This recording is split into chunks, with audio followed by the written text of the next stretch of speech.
Like the companies that you're working with already have some level of success in Mexico, so they're not completely green? Absolutely, and you see that's one of the big values of TechBA, that rather than experimenting with a fully new, brand new startup, customers in the US can be assured that the companies have already gone through some growing pains in Mexico.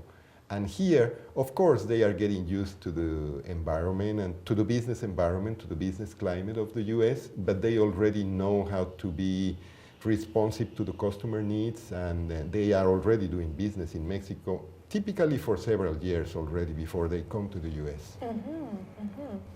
And I understand your incubation and training period is pretty extensive, and I'm just curious, what are some of the key points that you give to your clients to help them launch in the US? That's an excellent question, Dana, because you see, before we even start working with a company, we go through a very in-depth interview process. We travel all over Mexico interviewing companies, and we really try to get to the core of how they are.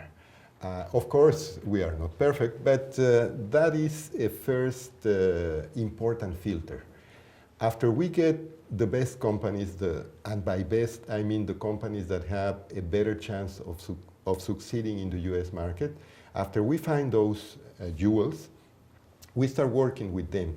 And the training involves, first of all, a 1-week period in Austin, Texas, where essentially what we go over with them is like US Business 101.